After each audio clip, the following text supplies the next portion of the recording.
서울시 동작구 신대방동에 있는 보라매 공원 아시죠? 모르시는 분들 없을 거예요. 어릴 때 저도 유치원 다니면서 소풍으로 몇 번 갔던 것 같은데 그만큼 가보진 않았지만 많이 들어서 익숙한 장소일 거예요. 서울 시민들에게는 더할 나위 없이 좋은 산책로이자 휴식 공간으로 사랑받고 있죠. 그런데 여기가 또 유독 괴담 속에 자주 등장하는 장소이기도 해요. 2004년에 발생한 정남규 사건 중 한 건도 여기서 발생을 했었거든요. 사건이 있고 나서는 비 오는 날 밤에 보라매 공원에 가면 피 묻은 옷을 입고 돌아다니는 여성을 목격한다. 이런 괴담이 돌기도 했었습니다. 오늘 준비한 사건도 이 보라매 공원 괴담의 모티브가 되기도 했던 사건인데요.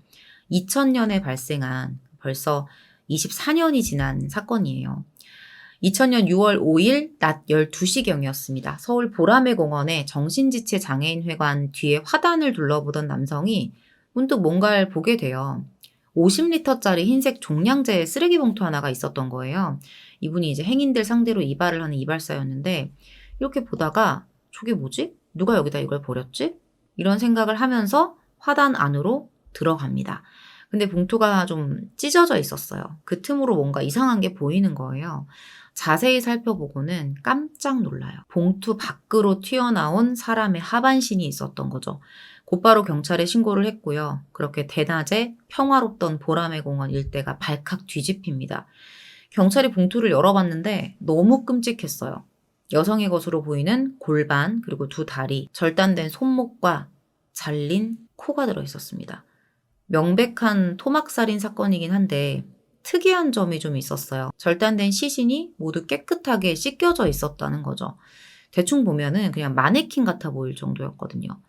피부 상태로 봤을 때는 30대 중반에서 한 40대 후반 정도의 연령의 여성으로 짐작이 됐었는데 사실상 피해자의 신원을 특정할 수 있는 단서는 아무것도 없었습니다. 일단은 나머지 부위를 찾아야지 신원을 밝힐 가능성이 조금 높아지는 거죠.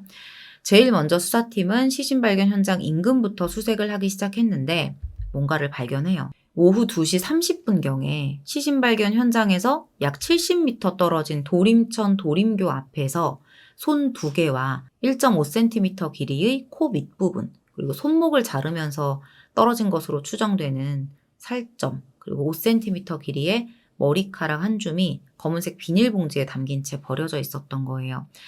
발견된 손에서는 지문이 도려내진 상태였고요. 오른쪽, 왼쪽의 엄지와 검지 발가락은 또 절단이 되어 있는 상태였습니다.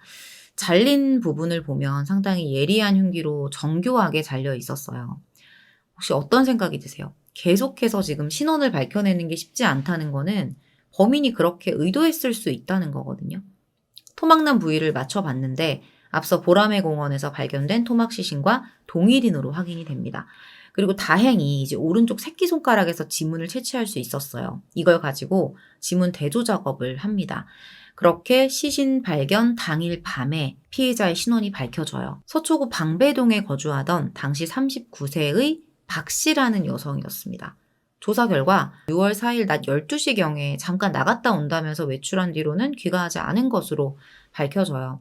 3명의 아이를 키우던 엄마였습니다. 중학교 3학년, 1학년인 2딸, 그리고 초등학교 1학년 이렇게 아들이 있었어요.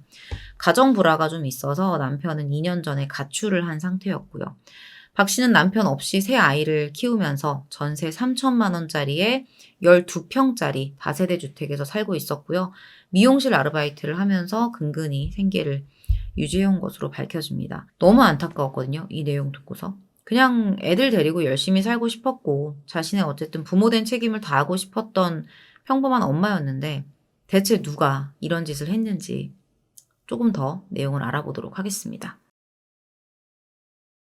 사건 발생 다음 날인 6월 6일 오후 3시 50분경에 관악구 신림 사동 남부교회 뒤편 지하주차장 담장 옆에서 나머지 시신의 일부가 발견돼요. 여기서 이제 머리, 몸통, 양 팔 부위가 발견이 되거든요.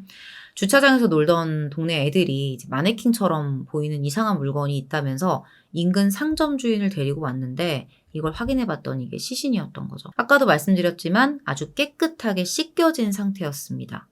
예리하게 훼손되고 깨끗하게 씻고 범행 은폐의 목적일 가능성이 크지만 피해자를 향한 어떤 극도의 원한이나 증오의 감정도 있을 수 있다고 보여지거든요. 경찰의 판단이 그랬어요.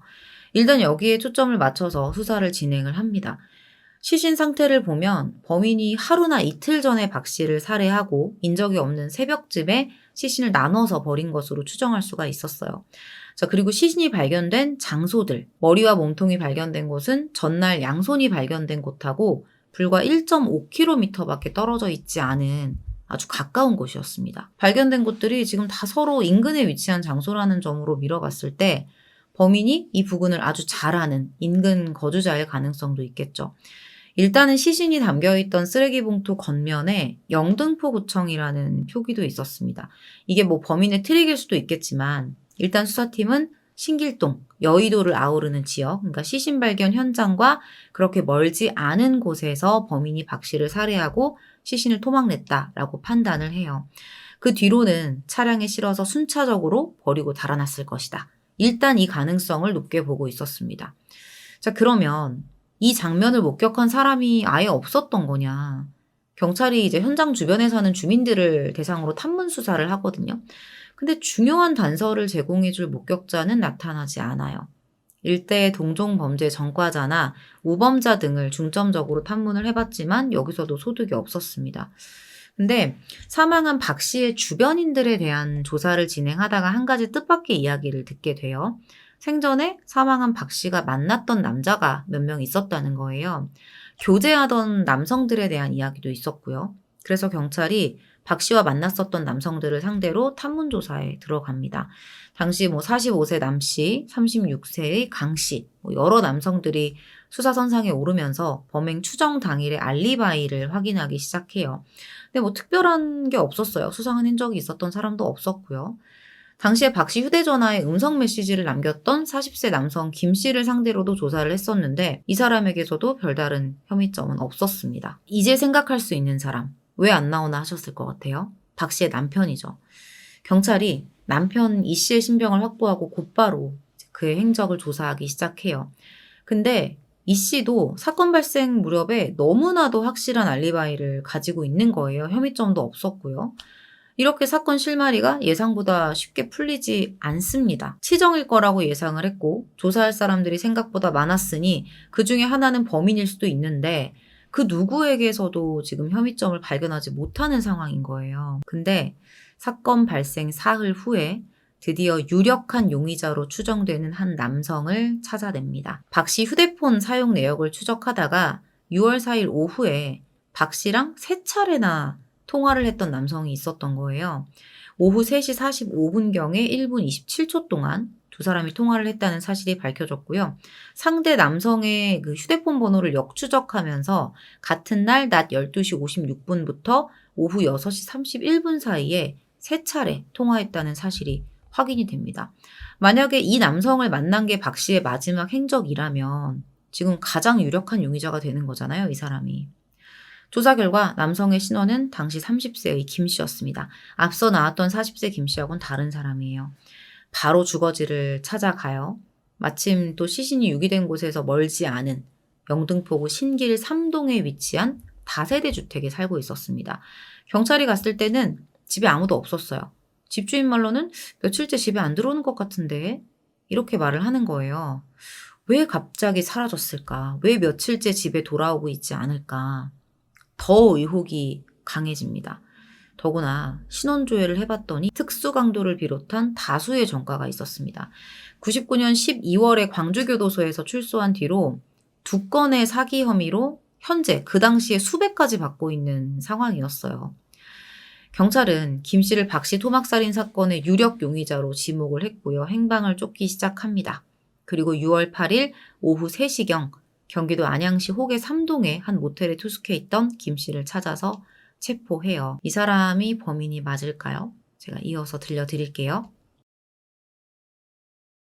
경찰이 들이닥쳤을 때 김 씨는 한 여성과 모텔에 투숙 중이었어요.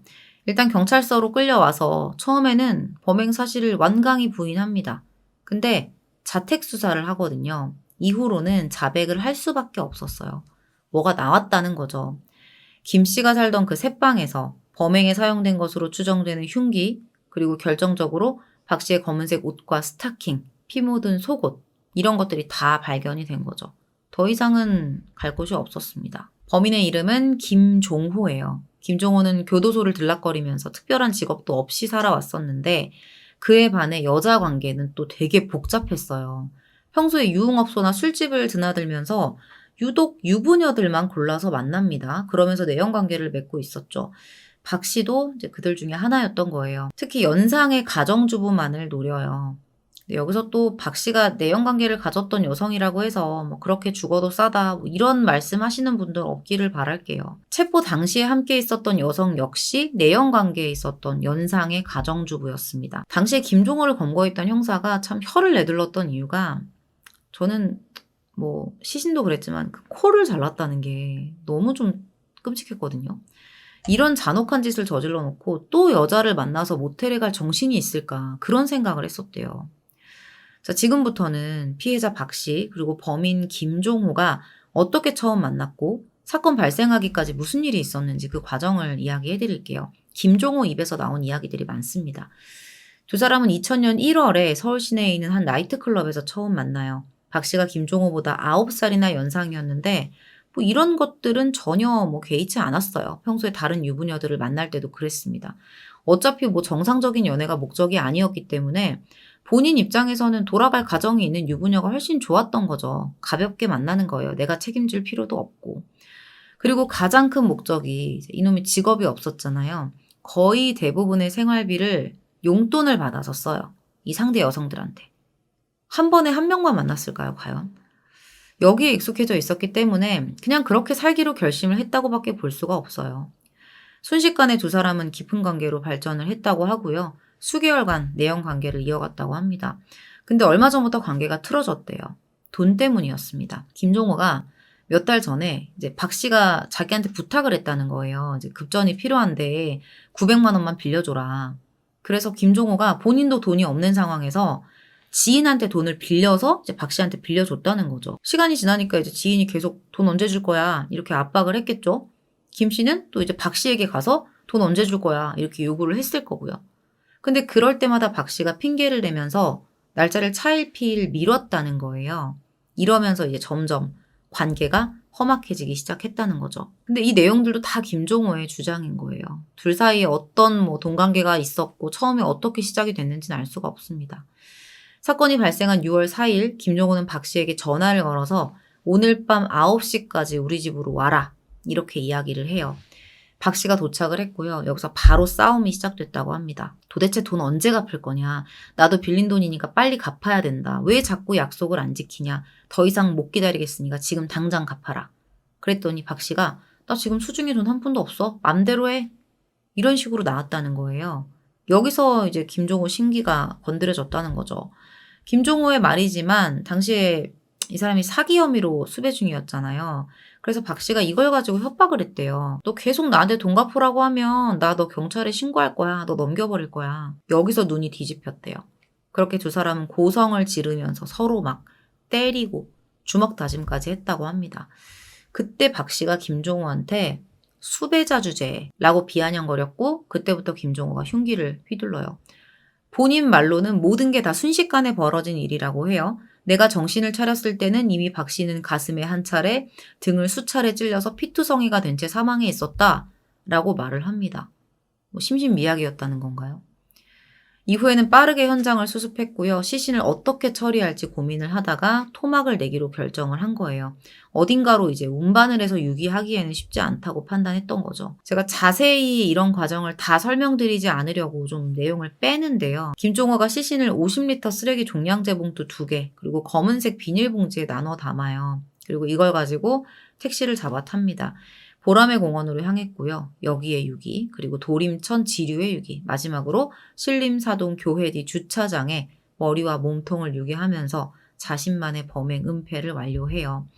이렇게 지문을 도려냈던 거는 뭐 신원이 파악이 되면 본인에게 좁혀올 거라고 생각을 했으니까 그런 행동을 했겠죠. 결국 김종호의 이야기를 들어보면 이거예요. 박 씨가 900만 원을 갚지 않으면서 사기로 수배 중인데 약점을 건드려서 협박했고 순간적으로 분노한 거다. 이게 살인으로 이어졌다.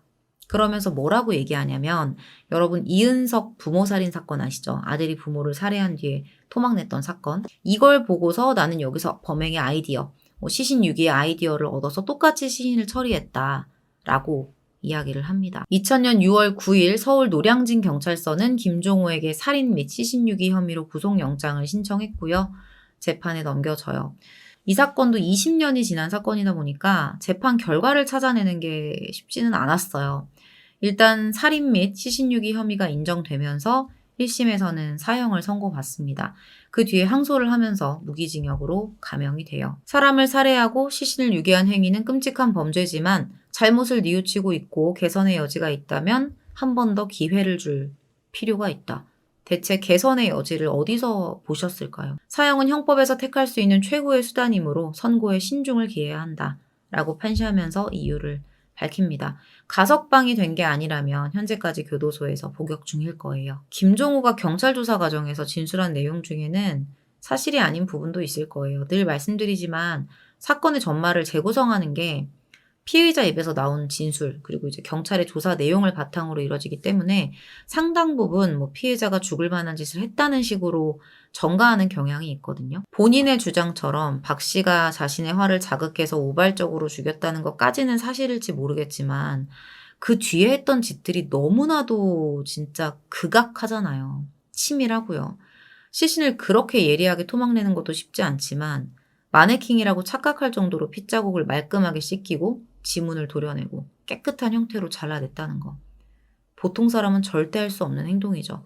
그 끔찍한 짓을 하고 또 태연하게 여자하고 시간을 보내는 것도 가능한 일인가 싶어요.